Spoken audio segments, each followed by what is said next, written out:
Hey guys, it's Alex, and it is Wednesday, February 10th. And just a little side note, today I'm officially 4 months on testosterone, which is pretty exciting, so I thought I'd share that. But anyways, this week's topic is family, and as I'm sure I've mentioned before, I don't have a supportive family, unfortunately. Um, they have actually disowned me, so my video is going to be dealing with your family disowning you. And I grew up in a very Christian household, um, so of course anything LGBTQ, etc. was awful and one of the worst things ever.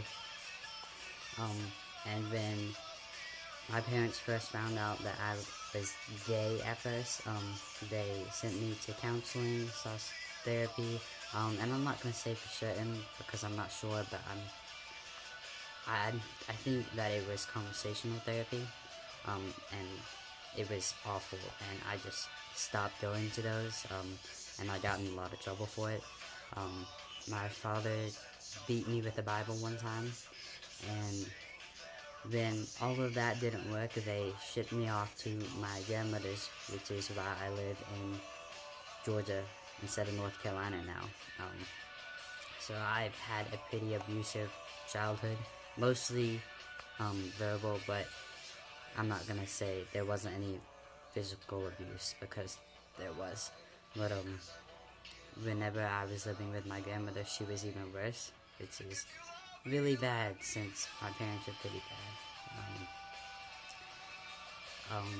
It's been pretty tough, but once I moved out and was on my own and could be who I finally am, and I came out to the rest of my extended family, and I thought they were accepting of me for who I am, but it turns out that they talked about me a lot behind my back, and they're not really that supportive at all. And this past Christmas, I was told that I was not allowed to be around the family anymore unless I played the part that they wanted me to be, because in their eyes, I've murdered the girl that they wanted, that they created, and the perfect, picture perfect girl that they wanted.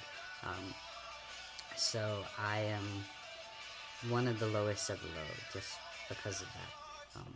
And in fact, whenever I moved here, they let people think that I was on drugs rather than being transgender, because being transgender is worse than being on drugs for some reason.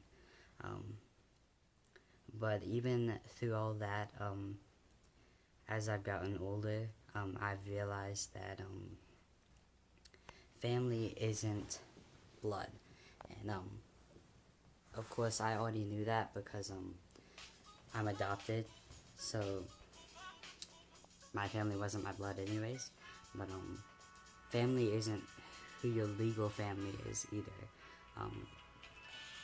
And I grew up as a very family-oriented person, so losing my family was a big deal to me, but I have created my own family, because family is the people who love you and accept you no matter what, and is always there for you. So my friends that I have now are my family, and it's pretty great actually.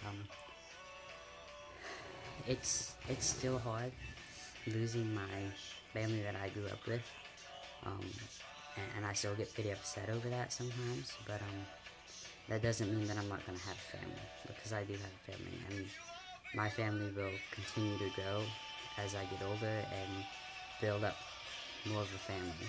So for any of you who are going through this, or have gone through this, or whatever, I just want you to know that you're not unlovable. There's nothing wrong with you. It's not your fault. And it doesn't mean that you can't have a family, because you can always make your own. And you can build this tight-knit group of people to be your family, no matter who they are. And you can still have that closeness. So just keep your head up and stay hopeful, and that's the best way to deal with it, honestly. So yeah, that's all I wanted to talk about this topic, and I will see you guys next week. Bye.